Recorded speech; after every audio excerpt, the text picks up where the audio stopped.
Hi friends and குட்டீஸ், எல்லோரும் எப்படி இருக்கீங்க? இன்றைக்கி கிராஃப்ட் வந்து இந்த வேஸ்ட்டாக இருக்கிற ஷாம்பு பாட்டில் அப்புறம் ஹேண்ட் வாஷ் அந்த லிக்விட் பாட்டில் தான் நம்ம இன்றைக்கி யூஸ் பண்ணி இந்த கிராஃப்ட் பண்ண போகிறோம். ஃபஸ்ட் அதுக்கு என்ன பண்ணணும் அப்படின்னா, இந்த ஷாம்பு பாட்டிலோட டாப் போர்ஷன் இருக்குது பார்த்திங்களா, அதை வந்து கட் பண்ணிக்கணும். ஃபஸ்ட் நான் அந்த பாட்டிலில் கட் பண்ணிவிட்டேன். ரெண்டாவது இந்த பாட்டில் கட் பண்ணுறேன் பாருங்கள் எப்படின்னு. இது நீங்கள் கிட்ஸு ட்ரை பண்ணுறீங்க அப்படின்னா கண்டிப்பாக உங்கள் பேரண்ட்ஸோட ஹெல்ப்போடு கட் பண்ணுங்கள். ஏன்னா நைஃப் நம்ம கையில் படுறதுக்கு சான்ஸ் இருக்குது. நைஃப் வச்சு கட் பண்ணிவிட்டு ஈவனாக இருக்கிறதுக்காக சிசர் வச்சு நம்ம கட் பண்ணிக்கணும். இப்போ இதில் வந்து நம்ம டெக்கரேஷனுக்காக ஒன்லி அந்த பாப்ஸ்டிக்கல் ஸ்டிக் மட்டும்தான் வச்சு நம்ம வந்து டெக்கரேஷன் பண்ண போகிறோம். இது நான் ஒட்டுறதுக்காக க்ளூகன் தான் யூஸ் பண்ணியிருக்கேன். ஏன்னா இந்த பிளாஸ்டிக்கில் வந்து இந்த ஸ்டிக் ஒட்டுறதுக்கு நம்மளுக்கு க்ளூகன் தான் ஸ்ட்ராங்காக இருக்கும். ஃபெவிகால் வந்து அந்தளவுக்கு கரெக்டாக இருக்குமான்னு தெரில, ஏன்னா அது ட்ரை ஆகிறதுக்கும் நேரம் ஆகும். நீங்களும் வந்து இந்த மாதிரி ஸ்ட்ராங்கான க்ளூ, அதாவது ஃபெவிபாண்டு, ஃபெவிக்விக் அந்த மாதிரி உள்ள ஸ்ட்ராங்கான க்ளூ யூஸ் பண்ணிக்கோங்க.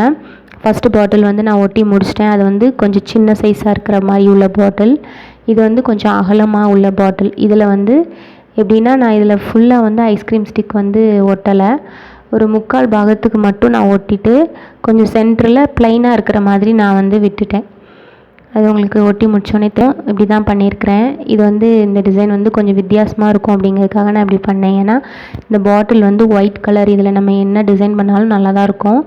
ஸோ அந்த எம்டியாக இருக்கிற அந்த இடத்துல மட்டும் நான் கொஞ்சம் கம் போட்டுட்டு ஒரு பிங்க் கலர் ஸ்டோன் தான் வந்து நான் அதில் வந்து ஒட்டிக்கிறேன். உங்களுக்கு வீடியோவில் வந்து அது வந்து ஒயிட் கலராக தெரியுது. இதில் நீங்கள் வேறு எதுவும் ஸ்டிக்கர்ஸ் எதுவும் ஒட்டினா கூட நீங்கள் ஒட்டிக்கலாம். இல்லைனா பெயிண்ட் வச்சு எதுவும் எழுதிக்கலாம், இல்லைன்னா எதாவது டிசைன் பண்ணிக்கலாம். நான் வந்து சும்மா அந்த ஸ்டோன் தான் ஒட்டியிருக்கேன். ஏன்னா இந்த வீடியோ ஃபுல்லாமே கொஞ்சம் சிம்பிளாக இருக்க மாதிரி ஐடியா தான் நான் கொடுத்துருக்கேன். இது எல்லாருமே ஈஸியாக பண்ணலாம்.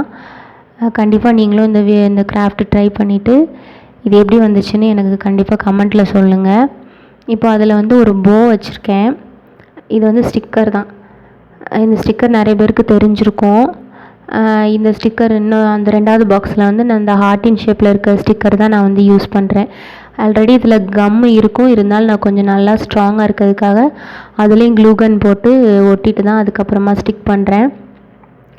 இப்போ இதில் வந்து நான் பேஸ் ரெடி பண்ணுறேன். இந்த பாக்ஸ் 2யும் வைக்கிறதுக்காக அதுக்கும் ஸ்டிக்கு தான், ஐஸ்கிரீம் ஸ்டிக் தான் யூஸ் பண்ணுறேன். இது நான் எப்படி வச்சுருக்கேன்னு பார்த்துக்கோங்க. பார்த்துட்டு நீங்களும் அதே மாதிரியே வைங்க. அப்படி இல்லை அப்படின்னா கூட நம்மள்கிட்ட கார்ட்போர்டு இருந்துச்சு அப்படின்னா கார்ட்போர்டை கூட நீங்கள் பேஸாக வச்சுக்கலாம். ஒரு 2-3 கார்ட்போர்ட் ஸ்ட்ராங்காக கட் பண்ணிவிட்டு அதெல்லாம் பேஸ்ட் பண்ணி அதுக்கப்புறமா இதை பேஸாக வச்சுக்கலாம். நான் ஃபுல் அண்ட் ஃபுல் வுட்டாகவே இருக்கிறதுக்காக தான் நான் இந்த மாதிரி ஐஸ்கிரீம் ஸ்டிக்காக யூஸ் பண்ணுறேன். இப்போ அதுக்கு மேலே வந்து இந்த 2 பாக்ஸையுமே வந்து நான் பேஸ்ட் பண்ணிக்கிறேன் பக்கத்தில். இது நல்ல ஒரு டேபிள் ஆர்கனைசராக இருக்கும்.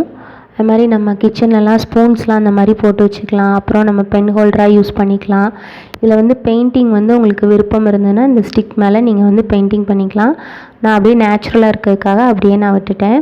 இப்போ அதில் சைடில் வந்து சும்மா ஒரு ரிப்பனில் ஒரு ஃப்ளவர் மாதிரி பண்ணி அதில் ஒரு சென்டரில் ஒரு பட்டன் மட்டும் ஒட்டி வைக்கிறேன். அதே மாதிரி அந்த பாக்ஸில் வந்து பார்த்திங்கன்னா ஹார்ட்டின் ஷேப் மட்டும் ஒட்டியிருப்பேன். ஒட்டிட்டு அதுக்கப்புறமா அதுலேயுமே வந்து ஒரு சும்மா நார்மலாக நம்ம ஷர்ட்லலாம் இருக்கும்ல அந்த பட்டன், அதை தான் வந்து நான் அதில் வந்து ஷோ பீஸ்க்காக நான் அது ஒட்டியிருக்கேன். சாரி, கொஞ்சம் வளரிட்டேன். ஒரு டிசைனுக்காக நான் ஒட்டியிருக்கேன். இந்த மாதிரி நம்ம வேஸ்ட்டாக இந்த இருக்கிற அந்த பொருளெல்லாம் நம்ம இப்படி எதாவது கொஞ்சம் சேவ் பண்ணி வைக்கும்போது இந்த மாதிரி கிராஃப்ட்டுக்கு வந்து நம்மளுக்கு ஹெல்ப் ஆகும். இதுவும் நம்மளுக்கு வந்து டெக்கரேஷனுக்கு ரொம்ப அழகாக இருக்கும், இந்த மாதிரி வேஸ்ட்டாக இருக்கிற பொருள்லாம் கூட. இப்போ பாருங்கள், நான் ஸ்பூன்லாம் வச்சுருக்கேன். கொஞ்சம் இதெல்லாம் வெயிட்டான ஸ்பூன் தான், ஆனால் இது நல்லா ஸ்டடியாக இருக்குது. அதே மாதிரி நான் இந்த பென்சில், ப்ரெஷ்ஷு இதெல்லாம் வந்து அதில் போட்டு வச்சுருக்கேன். கண்டிப்பாக நீங்களும் இதை ட்ரை பண்ணுங்கள். ட்ரை பண்ணிவிட்டு எப்படி வந்துச்சுன்னு எனக்கு கமெண்ட்டில் சொல்லுங்கள். இந்த வீடியோ பிடிச்சிருந்ததுன்னா ஒரு லைக் கொடுங்க. உங்கள் ஃப்ரெண்ட்ஸ் அண்ட் ஃபேமிலிக்கு இந்த வீடியோவை ஷேர் பண்ணுங்கள். மறக்காமல் நம்ம சேனலை சப்ஸ்கிரைப் பண்ணுங்கள். பாய்.